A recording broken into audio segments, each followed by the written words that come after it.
అటు ఇటుగా 20 రోజులకు మీదనే అయ్యింది పుష్ప సినిమా విడుదలయ్యి.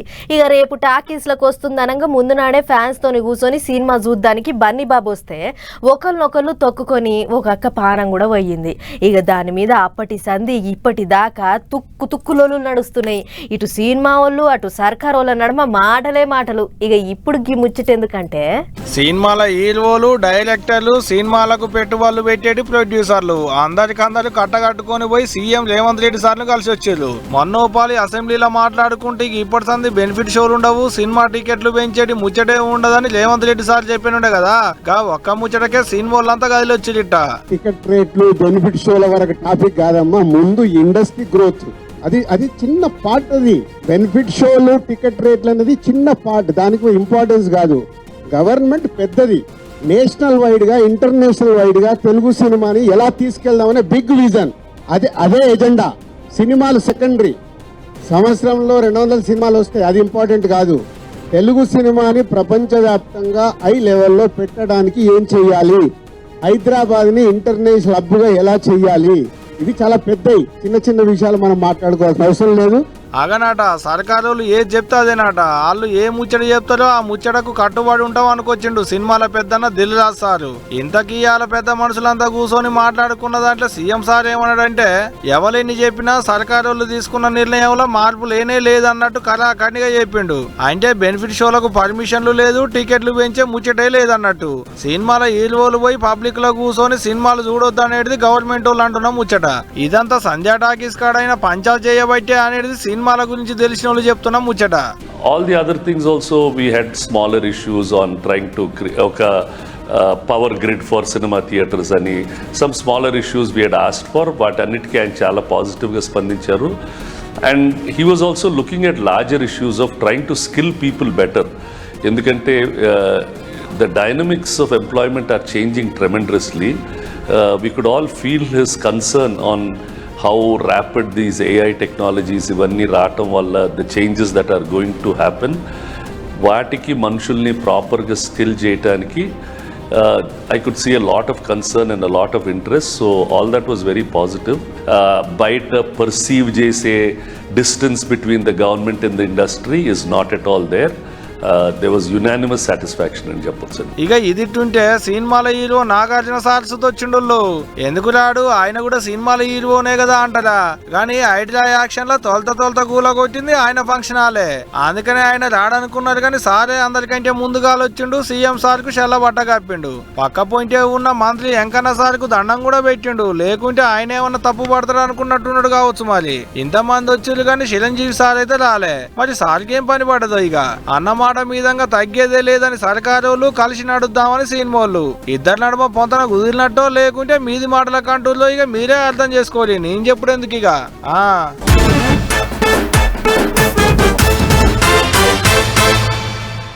ఏడికి పోయినా అన్నా అన్నా అని అనుకుంటా ఉరికొస్తారు ఆయనకు అభిమానులు. చిన్నపోళ్ళగాళ్ళైతే మామా మామా అని అనుకుంటూ ఉరికొచ్చి సంఖనెక్కినట్టే చేస్తుంటారు. ఎవరి ముచ్చట చెప్తున్నానో అర్థమైనాలే కదా. అవు ఏపీ పాత సీఎం జగనాల్ సార్ ముచ్చటే. ఇప్పుడు గా సార్ ముచ్చట ఎందుకు పట్టుకొచ్చినానంటే ఇవాళ కూడా ఒక ఆడ సార్ ప్రజా దర్బార్ అనేటి కార్యం పెట్టుకుంటే అట్టనే ఎగబడ్డరట పబ్లిక్. మరి గాడ ఏం నడిచిందనంటే ప్రజా దర్బార్ ముచ్చటట్టు ఉంచులు కానీ సార్ను చూడ్డానికి పోయిన వాళ్ళకే ఒళ్ళు చెక్కలైందబ్బా. మోకాళ్ళ కాంచి కిందికి తప్పితే మీదికి చూసేదే లేదు. ముందడికి వచ్చిన వాళ్లకు మోకాళ్ళ కింద తోళ్ళూడేటట్టు చంపిరు పోలీసు వాళ్ళు. మరి లేకపోతేంది, వద్దంట అంటే మీదికి ఎగబడితే వాళ్ళు మాత్రమే ఏం చేస్తారు చెప్పులి, ఊరుకుంటారా. ఇక అసలు ముచ్చటేందయ్యా అంటే పులివెందులలో ఉన్న పంక పార్టీ వాళ్ళ క్యాంప్ ఆఫీస్ లో జగనాలు సార్లు ప్రజా దర్బార్ కార్యం పెడుతుండని ఎలక కాగానే కుప్పలు వచ్చిరు పబ్లిక్. ఒక్కలొక్కరిని పిలుచుకుందాం, వాళ్ళ తిప్పలేందో అరుచుకుందామని సార్ అనుకుంటే పోలీసు వాళ్ళని నెట్టుకుంటూ ఉరికొచ్చిరు పబ్లిక్ లోపలికి. అంతటితో ఆగిర్లా అంటే అది లేదు. వాళ్ళు అటు నూక వీళ్ళు ఇటు నూక కిటికీల అద్దాలు పగిలినాయి. ఇంకేముంది, తలో పడితే అందుకొని వచ్చిన వాళ్ళని వచ్చినట్టే సంపులు చంపిరు పోలీసు వాళ్ళు. అగా చూడాలి మందిలో చొరబడి ఎట్ట చంపుకుంటుర్రో. మరి లేకపోతేంది, రావాలి వచ్చిన వాళ్ళు నిమ్మలంగా ఉండాలి, సార్ను కలవాలి, కాయిదాలు ఇవ్వాలి, వాళ్ళ తిప్పలేందో చెప్పుకోవాలి, వచ్చిన పని చూసుకొని అవతల పడాలి. అంతేగాని ఏదో పడిపోయినట్టే అగుడగుడు అనుకుంటా పోయి మీద ఎగబడితే ఆఖరికి ఇట్టనే అవుతుంది అనుకుంటూ ఇప్పటికి ముచ్చటరికైనా ఏపీ పబ్లిక్. ఇక ఇదిట్టుంటే ఆడు 3వ నాడు కడప జిల్లాలో తిరిగిండు జగనన్న. అట్టియాల ఆయన క్యాంప్ ఆఫీస్ లో పబ్లిక్ తోని మాట్లాడే ఈగలం చేద్దాం అనుకుంటే గీ తీరుగా ఇందులోల్లి సార్ వస్తుండని ఎలక కాగానే శితం పట్టకుండా పబ్లిక్ కోచుడుతోని ప్రజా దర్బారు ముచ్చేటట్టు ఉంచురు కానీ వచ్చిన వాళ్ళకైతే ఒళ్ళు చెక్కలైంది. ఉత్తగా సార్ను చూడబుద్దయి టైం పాస్ కు వచ్చిన వాళ్ళు నూకోంగా సార్కు తిప్పల చెప్పుకుందాం అని వచ్చిన వాళ్ళకు ఒళ్ళు పగిలినట్టు అయింది పోండ్రి.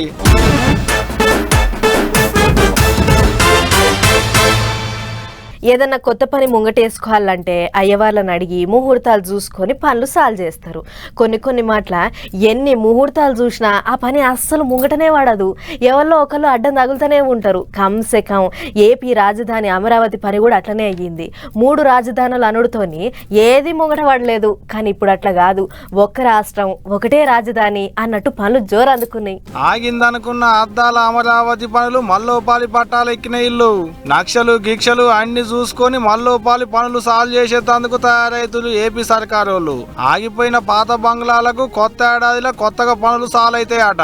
జిఏడి టవర్లు, హెచ్ఓడి టవర్లు, హైకోర్టు, అసెంబ్లీ బంగ్లాలు గీయన్ని అప్పట్లో బాబు సారు సర్కారు ఉన్నప్పుడే సాల్వ్ చేసిల్లట. గాని నడమ జగనాలు సర్కార్ల ఏడి ఆన్నే గాలి కొదిలేసిల్లు అనేది ఇప్పుడున్న సర్కారోళ్ళు అంటున్న ముచ్చట.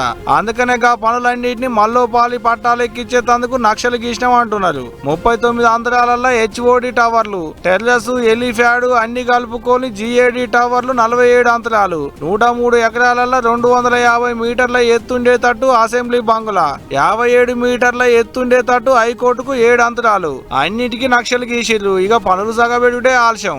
ఒక్క పాలి పనులు సాలైనాయంటే ఇక ఆగే ముచ్చటే లేదంటున్నారు ఏపీ సర్కారోళ్ళు. మళ్ళీ ఎప్పుడో కాదుల్లో కొత్త ఏడాదిలో జనవరి నెల ఎల్లుదలకే పనులు సులువు చేస్తారట. పెద్ద ముచ్చట ఏందంటే పనులు ఎట్టెట్టయితున్నాయి ఏంది అనేటిదంతా సర్కారోళ్ళే దగ్గరుండి అరుచుకుంటారట. అంతేకాదు సిఆర్డిఏ అధికారులు సుధా పనులన్నీ ఎట్టెట్టయితున్నాయి ఏంది అనేటిదంతా అరుచుకునేందుకు ఇంత మందిని పెడతారట. అంటే ఇక పనులు రువ్వడి మీద నడుస్తాయి అన్నట్టే. ముందుగాల తెలుగు రాష్ట్రాలు ఏర్పడ్డాక తొలత ఏపీలో సీఎం అయిన బాబు సారు అమరావతికి ముగ్గులు పోసి పనులు సగం చేసిండు. ఇంతలోనే జగనన్న సర్కారు వచ్చి బంగ్లాలకు బిరేకులేసి 3 రాజధానుల ముచ్చట ముంగటేసుకున్నాడు. గాని అది కూడా ముంగడ వల్లే. మళ్ళీ ఇప్పుడు బాబు సారే సీఎం అయింది కాబట్టి ఈయన్నే అద్దాల బంగ్లాను పట్టాలెక్కిచ్చే పనులు ముంగటేసుకున్నారు అన్నట్టు. మరి చూడాలి ఇప్పుడన్నా ముంగట పడుతుందో లేకుంటే మునుపటి లెక్కనే అవుతుందో అనేటిదిగా రేపు.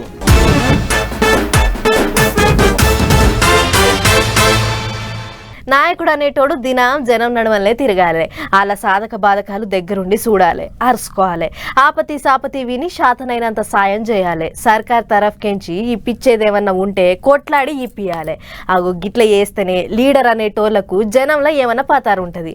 అగో సరిగ్గా గదే పనిచేస్తుండు మంత్రి పొన్నం సారు. ఏళ్ల పొద్దుగాల లేచి పట్నం బజార్లన్నీ ఎట తిరుగుతుండో చూడుర్రి మీరు. Cream colour pant, maroon colour టీషర్ట్లు, కాళ్ళకు బూట్లు వేసుకొని మంత్రి ప్రభాకర్ అన్న పొద్దుగల నడక అదే మార్నింగ్ వాక్ బయలుదేరిండు. అన్న వస్తుండని ఎరకగానే పార్టీ నాయకులు అభిమానులు ఎమ్మటి నడిచిర్రు. సిద్దిపేట జిల్లా హుస్నాబాద్ పట్టణంలో ఉన్న ఎమ్మెల్యే క్యాంప్ ఆఫీస్ కానుంచి నడక చాలు చేసిన పొన్నం సారు బజార్లన్నీ సుడిపెట్టి తిరిగిండు. కనబడ్డోళ్ళ కల్లా శనార్థులు చెప్పి ఏమే అంత మంచేనా అని అనుకుంటా ముంగటికి పోయిండు. స్వయంగా మంత్రి సారే మందలిచ్చుడుతోని అటు జనం కూడా ఖుషి అయ్యిర్రు. మొదలు బస్ స్టాండ్ కాడికి పోయి బస్ కోసం ఎదురు చూస్తున్న ప్రయాణికులను మందలిచ్చిండు. ఎటు పోవాలే, ఏ బస్ కోసం ఎదురు చూస్తుర్రు, మహాలక్ష్మి ఫ్రీ బస్ పథకం ఎట్లున్నదని అడగంగానే అక్కడ ఉన్న జనాలు కూడా అవసరం మా బాగా అక్కడికి వస్తుంది గాని కొన్ని రూట్ల బస్సులు దబ్బిన వస్తలేవు అని చెప్పిర్రు. అదిన్న పొన్నవన్న అధికారులతో మాట్లాడి ఏపిస్తా అక్క అని మాట ఇచ్చిండు. ఆ టెంక పక్క పొంటి ఉన్న దుక్నాల పొంటి పోయి ఏం సంగతే అన్నా దందా మంచిగా నడుస్తుందా అని మందలిచ్చిండు. ఆడనే ఉన్న న్యూస్ పేపర్ ను జరసేపు అటు ఇటు కమల్ మల్లేసి చదివినట్లు చేసిండు. లోపలికి పోగానే ఏదో వార్త కనబడ్డట్లుంది. జర్రంత కింది కొంగి అది పరీక్ష పెట్టి చూసిండు. ఇక పోత హాయ్ హలో శనార్థులు అని అనుకుంటా పోతూనే ఉండు. అసుంట పోగానే కూరగాయల బేరగాలు కనబడ్డారు.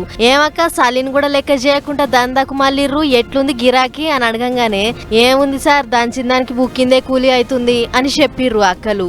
బండి మీద కూర్చున్న పిల్లగాన్ని చూసి ఓర్ చిన్న పైలంగా కూర్చోరా, జారా ఇంత కింద పడితే మీ అయ్యకు లేందో పరిశాను అని పరాశకమాడిండు. అట్లనే ఊరి పెద్ద మనుషులను కలిసి చేతుల చేయి కలిపి మాట్లాడిండు. జనాలు చెప్పిన ముచ్చట్లన్నీ విని కొన్ని పనులు చేసేటి ఉన్నాయి, గవి వీలైనంత దబ్బినే వేస్తా అని మాటిచ్చిండు. గిట్ల పొన్నమన్న మార్నింగ్ వాక్ మా జోరుగా నడిచింది పొర్రి.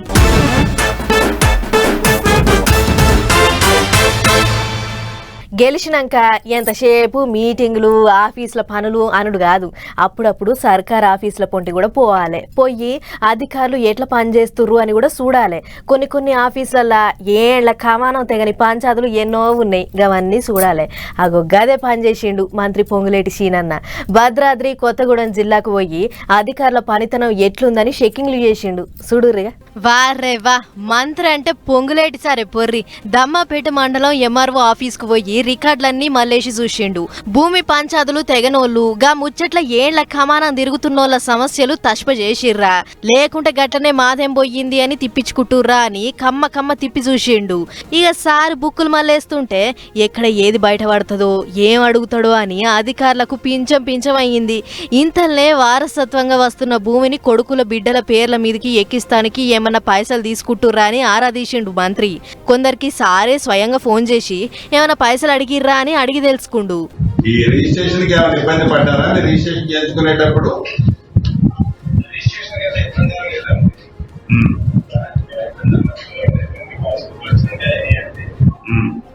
పాస్బుక్ రావడానికి ఎంత టైం పట్టింది? అదన్నట్లు సర్కార్ ఆఫీస్కు పోగానే ఏ పని కూడా ఒకటే దినంలా కాదన్న ముచ్చట అందరికీ ఏర్కున్నదే. మరిగా రేపుగా అధికారులతోనే పని ఉంటది. ఎందుకు వట్టిగా బుక్ చేయాలి అని అనుకుండో ఏం పాడో గాని అంత మంచిగానే ఉంది సార్ అని చెప్పిండు ఫోన్ ఎత్తిన గా అన్న. ఇదొక్కటే కాదు, ఓ ఆడి మనిషి వచ్చి సార్ పోడి భూమి రిజిస్ట్రేషన్ చేయమని నేను 3 ఏళ్ల సంధి తిరుగుతున్నా, కానీ దినం నన్నిట్లా తిప్పుడే తప్ప నా సమస్యను అసలు పట్టించుకున్నోళ్లే లేరని చెప్పంగానే మంత్రి సార్ అధికారుల మీద మస్తు గరమైండు. గా పంచాదేందో ఎమ్మటే తష్ప చేయలేవా అని ఆర్డర్ వేసిండు. ఇది అయినాక అటు అశ్వరావుపేటకు పోయి ఇంద్రమ్మ ఇళ్ల ముచ్చట ముంగటేసుకుని జరసేపు మాట్లాడిండు. అర్హుడైన వాడికి ఇందిరమ్మ ఇల్లు ఇచ్చే బాధ్యత మన ఇందిరమ్మ ప్రభుత్వానికి. మీడియా మిత్రులు కూడా ఇందాక అడిగారు, వాళ్ళు కూడా పేదవాళ్ళలో చాలా పేదవాళ్ళు ఉన్నారు. వాళ్ళు మీడియాలో వాళ్ళు కాబట్టి వాళ్ళు అర్హులైతే వాళ్ళకి ఇవ్వద్దు అని లేదు. మీడియా వాళ్ళైనా కూడా అర్హులైన వాళ్ళకి ఇందిరమ్మ ఇల్లు తప్పకుండా మొదటి విడతలోనే ఇస్తాం. గిట్లా అర్హులైన అందరికి జర్రంత ఎన్కో ముందో ఇండ్లు వస్తాయి. ఎవ్వరు కూడా నారాజు కావద్దు. పేద బక్కోళ్ళందరినీ ఆదుకొని అలా అసలైన వాళ్లకు ఇళ్లు ఇయ్యాలన్నదే సర్కార్ లక్ష్యం అన్నట్టు మాట్లాడిండు సారు. రాష్ట్రంలో పోలీస్ కొలువులు వేసిర్రనగానే ఓసీలకెన్ని, బీసీలకెన్ని, ఎస్సీ ఎస్టీలకెన్ని నౌకర్లు ఉన్నాయో చూసుకుంటారు మొదలు. అలా మొగోళ్ళకెన్ని ఆడోళ్ళకెన్ని అనేటిది కూడా పెడుతుంటారు. ఇట్లా అందరూ చూసుకుంటుంటే మాకు కూడా ఇన్ని కొలువులు పెడితే మంచిగుండు అని అనుకునేటోళ్ళు కావచ్చు ట్రాన్స్జెండర్లు. కానీ ఇప్పుడు తెలంగాణలో సర్కార్ వాళ్ళు వాళ్లకు ఎవ్వలతోని పోటీ లేకుండా సపరేట్ కొలువులు వేసిర్రు. ఇప్పుడు వాళ్ళను సడక్ల కాడ నౌకర్లకు కూడా ఎక్కిచ్చిర్రు. వాళ్ళ కొలువులు ఎట్లెట్లున్నాయో ఒక్కసారి అరుసుకొనొద్దాం పార్రి. సిగ్నల్ కాడ నిలబడి ఎర్ర బుగ్గ వాటాకాడ బండ్లకు చేతులు అడ్డం పెట్టి ఆపుడు, పచ్చ బుగ్గెలగానే చేతులు ఊపుకుంటూ బండ్లని ముంగడికి పంపించుడు. పట్నంలో ట్రాఫిక్ డ్యూటీలకు ఎక్కిరు ట్రాన్స్జెండర్లు. అంటే ఇంతకు ముందు అడుక్కున్న సడకల కానే ఇప్పుడు నౌకర్లు చేస్తున్నారు అన్నట్టు. వాళ్ళు అడుక్కుందానికి వచ్చినప్పుడు ఈయన పోని గద్దిచ్చిన వాళ్ళు ఇప్పుడు వాళ్ళ పర్మిషన్ లేకుండా బండ్లు ముంగడికి నడిపించే ముచ్చటే లేకుండా అయింది. 10వ తరగతి చదివి 18 ఏళ్ల నుండి ట్రాన్స్జెండర్ సర్టిఫికేట్ ఉన్న వాళ్ళందరినీ గోషమాల స్టేడియానికి పిలిచిలు, ఎత్తు పొడుగులు కొలుసుకున్నారు. ఉలుకుల టెస్టులు పెట్టిళ్ళు, కొంతమందిని సెలెక్ట్ చేసుకున్నారు అనేది ముచ్చట అందరికి అనుకున్నదే కదా. అట్లా సర్కారోళ్ళు పెట్టిన టెస్టులలో పాస్ అయిన వాళ్లకు ట్రైనింగ్ ఇచ్చి కొలువులకు ఎక్కించారు. ముందుగా పైలట్ ప్రాజెక్టు కింద సికింద్రాబాద్ మెట్టుగూడ సడకులో నౌకర్లు చేపిస్తున్నారు. ఇట్ట సడకుల కాడ నిలబడి బండ్లు ఆపుతున్నారు, నెత్తులకు షిప్పలు పెట్టుకోవాలని వచ్చిపోయేటోళ్ళకి చెప్తున్నారు. ఇట్ట పట్నం మొత్తం ఓ 39 మంది దానిక ట్రాన్స్జెండర్లు ట్రాఫిక్ అసిస్టెంట్ల కొలువులకు ఎక్కిర్రు. అటకి పైలట్ ప్రాజెక్టు కింద 6 నెలల దానిక కొలువు చేపిస్తారట. జీతాలు కూడా హోంగార్డులకు ఇచ్చినట్టే ఇస్తారట. మరిగా చూడాలి కొలువులు ఎట్టెట్టు నడుస్తాయి ఏంది అనేది గాని లేదు. సమాజంలో గుర్తింపు లేదు అనుకున్న వాళ్ళకే సమాజం గౌరవించేటట్టు చేసేదంటే సర్కారు వాళ్ళను తారీఫ్ చేయాల్సిందేనబ్బా.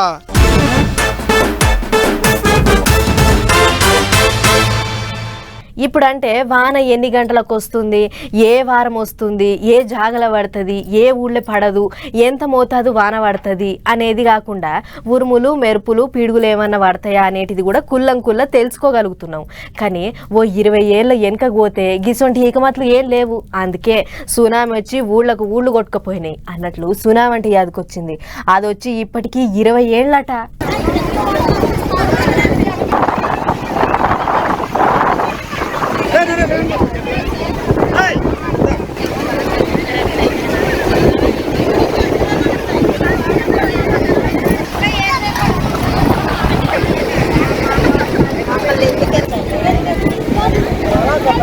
20 ఏండ్ల కింద పిల్వని సుట్టమోలే వచ్చింది. వచ్చి మా బతుకులన్నీ ఆగం చేసిపోయింది. అప్పటి సంధి మేం దినదిన గండమోలే బతికినాం. ఇప్పుడు చిన్నగా మెల్లగా గబుగులకించి బయటపడ్డాం. అప్పట్లేదో అయ్యింది పోయింది గాని ఇక ముంగట అంత కోపం జయకు గంగమ్మ అని సముద్రానికి పబ్బతి పట్టిర్రు మత్స్యకారులు. విశాఖపట్నంలో ఉన్న సముద్రం కాడికొచ్చి గిట్ల పూజలు చేసిర్రు అమ్మలక్కలు. మొదలు ఉష్కల శివలింగం లెక్క నక్ష తీసిర్రు. కేల పండ్లు ఇంకా కొబ్బరికాయలు పెట్టి ఊదిబత్తీలు ముట్టించిర్రు.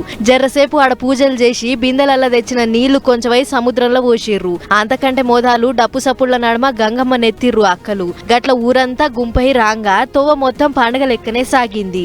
షిగాలూగి ఆడి పాడుకుంటా మా జోరుగా చేసిర్రు కార్యం. ఇట్లా ఒకళ్ళిద్దరని కాదు, 100 మంది అమ్మలక్కలు పెద్ద పెట్టునొచ్చి గంగమ్మను సల్లగా చూడమని పబ్బతి పట్టిర్రు.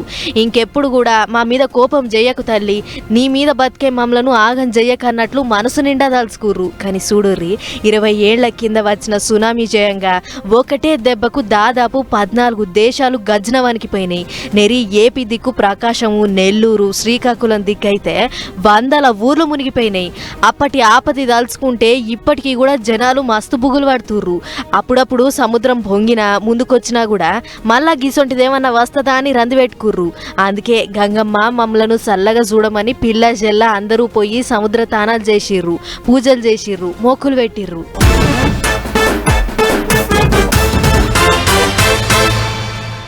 ఏడాదిలా ఆఖరి పండుగైన క్రిస్మస్ ఓడిచిపోయింది. ఇక అందరి కళ్ళు డిసెంబర్ 31 అటెంక అర్ధమరాత్రి చాలయ్యే కొత్త సంవత్సరం మీదనే ఉంటాయి. ఇప్పటికే ఎవరికి వాళ్ళు పార్టీ ఏడ చేద్దాము, ఎక్కడ తావు టికానా పెడదాము అనే ఎకుమతులు బగ్గనే చేస్తుంటారు. చాలా మటుకు కొత్త సంవత్సరం దావత్లన్నీ క్లబ్బులు, పబ్బులు, హోటళ్లు, రెస్టారెంట్లలోనే అవుతుంటాయి. కానీ అట్లా కాకుండా ఓ వెరైటీ ఇగ్రం చేస్తుంది జమ్మూ కాశ్మీర్ సర్కారు. ఇక చూడరు, చుట్టూ ఎటు చూసినా గుట్టలకు గుట్టల బర్పు గడ్డలు, పక్కపొంటి పెద్ద పెద్ద చెట్లు, కొండలు, గుట్టలు. అబ్బో, చూస్తానికి 2 కళ్ళు సరిపోవు. అసొంటి జాగల కొత్త సంవత్సరం సంబరాలు చేస్తానికి తయారైంది జమ్మూ కాశ్మీర్ సర్కారు. దొడ జిల్లాల ఈ సంబరాలు అవుతున్నాయి కాబట్టి దీనికి దొడ ఫెస్టివల్ అని పేరు పెట్టిర్రట అధికారులు. బదర్వా కీల కాడ గీ ఉత్సవాలు చేయాలని ఆఫీసర్లు అంతా తయారైతుర్రు. మీటింగ్లు పెట్టి ఎట్లెట్లా చేయాలి అని ఇషారా చేస్తుర్రు. ఇక పనోళ్లను పెట్టి పేరుకపోయిన బర్పు గడ్డలను పక్కకు నెట్టేస్తుర్రు. అసలే బర్పు గడ్డల జాగాయే. అందుకే పనోళ్ళు కూడా వంటికి గరం కోట్లేసి నెత్తులకు రుమాలు జుట్టి సాఫ్ సఫాయి పని జోరుగా చేస్తుర్రు. పారలు అందుకొని నున్నగా చేస్తుర్రు. ఈ నెల 29, 30 ఇంకా 31 అంటే మొత్తం 3 వద్దుల దాకా ఈ సంబరాలు నడుస్తున్నాయట. ఇక జమ్మూ కాశ్మీర్ అంటే పెద్ద టూరిస్ట్ జాగా అని అందరికీ ఏరుకున్న ముచ్చట్నే. అందుకే ఎట్లాగో ఏడాది వెళ్ళిపోతుంది, కొత్త ఏడాది వస్తుంది కాబట్టి కొత్త సంవత్సరంను పండుగ లెక్క జరుపుకుంటోళ్లను అందరినీ రప్పించి అటు టూరిజాన్ని ఇటు ప్రకృతిని ఎంజాయ్ చేసేటట్లు గీ ఇకమత్ చేస్తుర్రట. ఇంకో ముచ్చట ఏంటిదంటే చుట్టూ ఎటు చూసినా మంచుకొండలే ఉంటాయి కాబట్టి ఎల్లని ఎండ నడుమ గా వాతావరణంలో ఆడి పాడితే ఆ మజానే అలాగన్నట్లు చెప్పుకొస్తుర్రు అధికారులు. అంతేకాదు లోకల్లుండే జనాలతోని ఆట పాటలు పెట్టిస్తాం. నచ్చిన బువ్వ ఆర్డర్ ఇచ్చుకొని తినేటట్లు చేయి తిరిగిన వంటకాళ్ళు కూడా ఉంటారు. కాబట్టి 3 వద్దులు గట్టిగా ప్లాన్ చేసుకొని రండ్రి అని స్వాగతం పలుకుతుర్రు. మరి ఎప్పుడు చూడు రాత్రిపూట పబ్బులు, క్లబ్బులలో ఆడిపాడేటోళ్ళంతా పొద్దున పూట అయ్యే గీ దొడ ఫెస్టివల్ కి పోతే అటు వాతావరణము ఇటు కొత్త సంవత్సరం రెండింటిని ఆస్వాదించినట్లు ఉంటది. చూసుకోర్రి మరి.